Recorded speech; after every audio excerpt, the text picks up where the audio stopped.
Morning Joe, it's calling out Joe Biden, surprisingly. And I was surprised by even like the wording that they're using and I think the person who was making the comment was like, I'm sick and tired of Joe Biden pretending like he can't do shit about this. This is on conservative show Morning Joe, and this is an establishment show, which to me speaks volumes. Let me pause it and get it set up before I hit politics saying, you may not like. So let's go back some. Okay. So it starts at 13:04.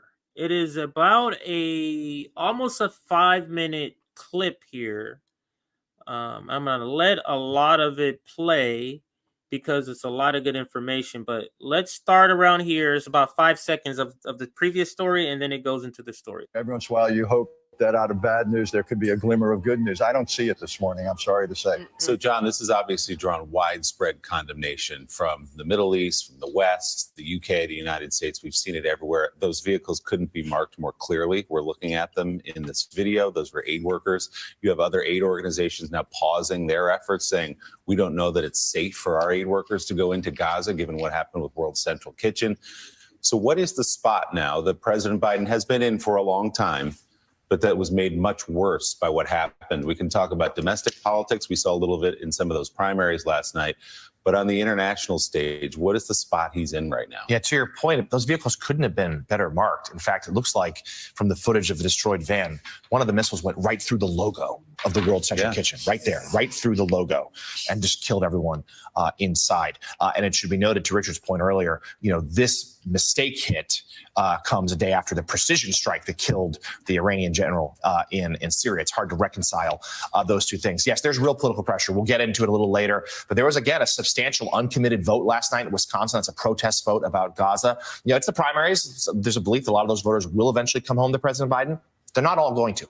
There's some real anger there, and that's not going to dissipate. And now, at least, we have a moment where the president, and this has been bubbling up from behind the scenes for a while. President Biden, frankly, is furious at Prime Minister Netanyahu. But yet still his administration has not conditioned weapons sales, conditioned aid. They haven't done it yet. Now, maybe this is the moment that comes. This also happens just, we think, a week or two perhaps before this Rafah offensive, which really could be a flashpoint. Okay, I'm so sick of hearing how upset President Biden is. The buck stops with him. If he wants to stop arms sales, if he wants to stop the bombs that are indiscriminately killing civilians, he can. He has the power. We don't need him going and his aides going to reporters and talking all background about how upset they are. What happened yesterday is still going to happen. Like I said, now for us, that's a pretty spot on assessment. It's not anything shocking. We say this on the daily. But to hear this on Morning Joe is quite a thing. To hear this on Morning Joe, because it is a stark contrast from October 8th coverage, when they were damn near calling for blood on October 8th of last year, to now we're here. And we're here because of the pro-Palestinian movement, the protest that is ongoing, the refusal to support the current genocider in office in the polls, consistently and persistently. All of these are contributing to putting pressure, at least. And this is, I guess, this is the beginning stages of it, at least in the rhetoric, before now, if it actually gets them to change anything in policy, we'll see. But right now, the pressure, it starts always with rhetoric. They're not going to go from supporting something, the empire there is, to not supporting. They're going to first start supporting it, and then they're going to keep supporting it, but trying to change the rhetoric to satisfy you and change it real radical. And that's where we're at. We're in the radical part of their rhetoric, to where they're calling for a ceasefire, supposedly. That's how they want to get people to digest that he's calling for a ceasefire. That's not at all what he's saying, but this is quite shocking to me. And what she's saying triggers Morning Joe, and he kind of jumps in on this rant about Joe Biden, not necessarily Joe Biden, but jumps in on the rant. But she's spot on here. I'm going to rewind it again and let her speak. Maybe I'll go 30 seconds here just to be safe here. Now, maybe this is the moment that comes. This also happens just, we think, a week or two perhaps before this Rafah offensive, which really could be a flashpoint. Okay, I'm so sick of hearing how upset President Biden is. The buck stops with him. If he wants to stop arms sales, if he wants to stop the bombs that are indiscriminately killing civilians, he can. He has the power. We don't need him going and his aides going to reporters and talking all background about how upset they are. What happened yesterday is still going to happen. At Mika's conference, the head of the Palestinian Red Crescent spoke, and she was incredibly moving. This was in Abu Dhabi. And she spoke about the difficulty of aid getting in the country, period, from the north or south. And she described a process that was kind of like the TSA changing the rules every single day, going through airport security. Until those checkpoints are working and aid is going through, we don't need to be giving any more arms sales or money. It needs to stop. It needs to be conditional. It's ridiculous that it's going on unchecked and unfettered, and we're sitting around and talking how upset we are while we hemorrhage billions of dollars. It's the worst of all worlds right now for the president. The criticism looks increasingly empty. It's 6 months. We're reaching the 6-month milestone of this war. That's one fact to begin with. And two things have happened in the last few days. One is these attacks are continuing, and yet so are U.S. arms transfers to Israel without conditions. They've been going on for 6 months. Why does Israel need 2,000-pound bombs to be used in high-density populated areas? Then 10 days. Did you hear that? For us, this is not shocking. We've been saying why do they need 2,000 bombs from the get-go? Why are they using 2,000-pound bombs? But on Morning Joe, the establishment show, the donors show, because public sentiment has shifted to now the majority does not support this, now everybody is all of a sudden supporting the end of Israel, the being so radical against their assessment of what Israel is doing, including Morning Joe. From saying Joe Biden, tired of him pretending like he can't do nothing, he can stop the bombs that's killing everybody right now, to this other guy who I believe is part of intelligence, what's his name, Richard something, saying, why does Israel need 2,000-pound bombs? This is pretty shocking to me as a person who watches and analyzes Morning Joe all the time. Rewind it 15 seconds and continue. Things have happened in the last few days. One is these attacks are continuing, and yet so are U.S. arms transfers to Israel without conditions. They've been going on for 6 months. Why does Israel need 2,000-pound bombs to be used in high-density populated areas? Then 10 days ago, what does Israel do? It expropriates 2,000 acres of land in the West Bank for settlement construction. Where is the White House reaction to that? That is how you undo even the possibility, Joe was talking about it, of one day getting to a two-state solution. If you're going to have a Palestinian state, the last I checked, states are built on territory. If the territory isn't there to build it on, you can talk about two states till the cows come home. You don't have it. Where's the administration reaction to that? So at some point... Now, did you hear what he said there? He said, what are you going to build a two-state solution on if everything is gone? Isn't that what Israel is trying to do? Aren't they destroying the idea of a two-state solution by destroying? There's nothing there to be the second state if you destroy everything. The words become empty, and the Biden administration is very close to having reached a point where their criticism of Israel is too much for the same people who criticize Chuck Schumer, but it's not nearly enough to affect the course of what is going on. That is the worst of all possible worlds. It looks weak.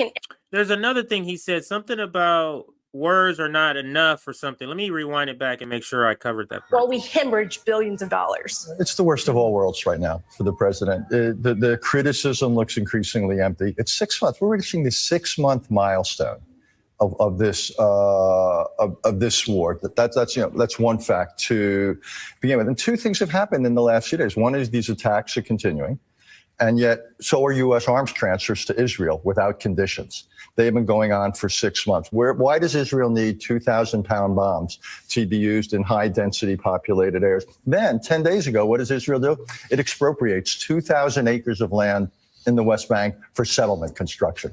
Where is the White House reaction to that? That is how you undo even the possibility, Joe was talking about it, of one day getting to a two-state solution. If you're going to have a Palestinian state, the last I checked, states are built on territory. If the territory isn't there to build it on, you can talk about two states till the cows come home. You don't have it. Where's the administration reaction to that? So at some point, the words become empty. And the Biden administration... At some point, the words become empty. These are very sharp critiques that could be part of the theater, but it's still shocking to hear, particularly on Morning Joe. But let's let him finish out a couple of more comments here. The administration is very close to having reached a point where their criticism of Israel is too much for the same people who criticize Chuck Schumer, but it's not nearly enough to affect the course of what is going on. That is the worst of all possible worlds. It looks weak and impotent. You were in the HW administration at the State Department. At the White House. At the White House. What would James Baker have done? And seriously, that's what we should be asking ourselves, because that was a moment when we were a diplomatic superpower. So we confronted Israel. And if you remember at the time, Israel was subsidizing people leaving the Soviet Union, and they were going into the occupied territories. We basically said to Israel, we'll help these people to get out of the Soviet Union, but we're not going to subsidize their going into the West Bank. That forecloses options down the road. We understand you may not have a Palestinian partner today, but we want to preserve the option for the day when we might be. And the administration basically said to the Israelis, you have a choice. They made their choice. There's that economic consequences. This administration has got to let me let him finish this out. Have some teeth in it. So, Richard, let me put it This bluntly. administration's policy has to have some teeth in it. So basically, because he was part of the George W. Bush administration, and so was she, the other person who had the critique. So the George W. Bush administration is to the left of Joe Biden. The Biden administration, I'm sorry, the Bush administration, their old lackeys are to the left of Joe Biden. That's what we got. All right, let's move on to the next thing here, which is an article. Another article we're going to be covering here. First, we're going to cover the headlines and see if we want to read past the snippets that I have carved out and move on to the actual article. Let's see, but let's bring up the article here. Here we go. Let's bring up the headline first before we get to that. And that is this headline here. Biden's not changing Israel policy after deadly strike on aid workers. Because all of their critique in that Morning Joe segment was about what's coming after this strike of aid workers, the 7 aid workers that died in the World Central Kitchen. The World Central Kitchen massacre, which killed 7 aid workers. After that, they're still not changing policy, regardless of this. What this readout says from the White House about the call he had with Netanyahu. The policy's not changing. They're still going to be sending weapons. Let's read a little bit from this article. But the subheadline says some of his senior officials think it's blatantly horrific and stupid mistake. So let me read that all together. So we have a cohesive thought here. Biden's not changing Israeli policy after deadly strike on aid workers. Some of his senior officials think it's a blatantly horrific and stupid mistake. So supposedly his advisors are saying it's a stupid mistake that he's not changing policy. Supposedly that's what this article is saying. The Biden administration has no plans to change its policy towards Israel after the allies' forces killed 7 humanitarian aid workers. President Joe Biden was privately enraged by the deadly strike in a public statement, upbraided Israel for it, calling for accountability to those responsible and demanding more humanitarian assistance be allowed into Gaza. But 2 senior administration officials said that is as far as he is willing, as far as the White House is willing to go. That's it. They're not willing to make any policy changes, according to the reporting in this article. Quote, "That's all we have planned," said one of the officials who, like others, was granted anonymity to speak candidly about administration plans or internal actions. It's the latest example of the U.S. criticizing Israel's conduct of the war against Hamas while remaining reluctant to use its leverage to force a change. Biden has stood with Israel as it aims for military defeat of Hamas, resisting calls from progressives and pro-Palestinian voices to condition military aid or impose other restrictions. Such moves would break rather than bend the relationship with Israel, the administration argues, and they would end any sway the U.S. has with Israel over protecting civilians.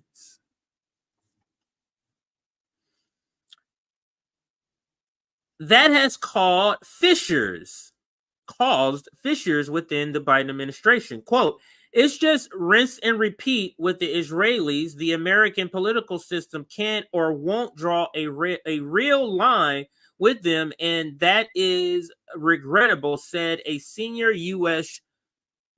official. National Security spokesman John Kirby confirmed Wednesday, and I believe Nick and I covered that. What was that? Can't remember what that was part of, but anyway, that was with over at the Due Dissidence. We appeared at a Due Dissidence show yesterday where we covered the John Kirby part. But National Security spokesperson John Kirby confirmed Wednesday the U.S. is planning no imminent shift in its Israeli approach. Quote, "We are still supporting their right to defend themselves, and we're going to continue to do that. We're going to see what the results of the investigation is," quote, he said, end quote, he said on a call with reporters after prompting by Politico, adding, quote, "I'm not going to get ahead of the decision that hasn't been made yet." And so there you go.